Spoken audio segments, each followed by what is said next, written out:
Time for the morning rush. Some major changes being proposed for MDC, the biggest being a possible merger between the county, who already runs the jail, and the city of Albuquerque. County leaders are hoping to bring the city on board and to help boost resources, including shoring up staffing issues. A New Mexico man will now serve 24 years in prison for beating and raping his girlfriend. In 2020, investigators say that John Dent went through his girlfriend Isabella Brito's phone and got upset about her messages with male friends. For 3 days, he raped, tortured, and beat her, sometimes even locking her in a closet. Now, when Dent is released, he will have to register as a sex offender. Erica. And here's a look at the school day forecast. Temperatures are chilly this morning, so be sure to wear those warmer layers. But by this afternoon, will be nice and mild with mostly sunny skies. More affordable housing could soon be available in Albuquerque. At least 60% of the public safety tax passed in 2018 has to go toward fighting crime and recruiting and keeping police officers. Now, 3 city councilors are hoping to put 40% toward affordable housing with a new bill. That money would also help landlords. On its way to the Senate this morning, a proposal that could keep more law enforcement officers on the job in New Mexico. House Bill 86 creates a fund which would give bonuses to officers after they stay with one agency for 4 years, then every 5 years after that. Supporters say keeping experienced officers is important to bolster the ranks. Governor Michelle Lujan Grisham is blasting lawmakers this morning, saying that she's deeply troubled and frustrated by the legislature's reluctance to take meaningful action to tackle the crime problem. She added that New Mexicans should be outraged and contact their representatives. Erica. And here's a look at the Metro Threat Index. It's just a cold morning, but the day is going to be quiet, no weather issues. A growing number of other states are now shedding their mask mandates now that the latest COVID-19 wave is easing on the national level.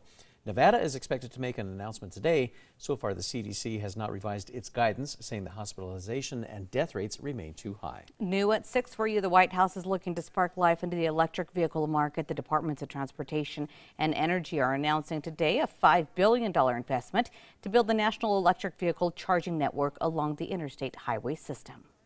The National Archives is asking the Department of Justice to investigate former President Trump's handling of official White House documents.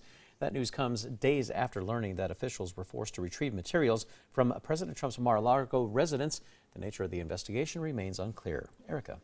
All right, let's get a look at the morning drive. Here's a look at the traffic maps. There's a southbound I-25 remains closed at Broadway due to a fatal car accident. Drivers should avoid that area. And Tracker is heading south on I-25 near Comanche, where it looks like things are still moving along in that area. And finally, also new at 6, Dolly Parton is doing good once again. Dollywood Parks and Resorts has announced that they will pay 100% of tuition fees and books for any employee who wishes to further their education. The program is for employees of all levels and available on day 1 of their employment. Nope. Well, time now for the 5 facts. We start with number 5 here. Eastern New Mexico University needs your help naming their new branded products. The university is teaming up with local businesses to launch garlic and green chili pistachios, pistachio caramel popcorn, and spicy date and pecan cookies. The proceeds will go to student scholarships. And number 4, on its way to the Senate this morning, is a proposal that could keep more law enforcement officers on the job. House Bill 86 creates the Law Enforcement Retention Fund, which would then give bonuses to officers after they stay with one agency for 4 years, then every 5 years after that. Backers have said that while recruiting is important to bolster the ranks, keeping an experienced officer can be even more valuable. And at number 3, it is going to be a mild day out there. Temperatures back in the 40s for the upper Rio Grande Valley. Otherwise, 50s and 60s for that lower terrain. And number 2, some major changes are being proposed for MDC, the biggest being a possible merger between the county, who already runs the jail, and the city of Albuquerque. The MDC has now been understaffed for quite some time, making it hard to run at full speed, and county leaders are hoping that bringing the city on board will boost resources. Finally, number 1 for you, a cross-country flight made an unscheduled stop in Albuquerque over a passenger behaving badly. The tense moments on board the American flight's Flight 482 happened on Monday after the plane bound for Los Angeles made the emergency landing at the Sunport.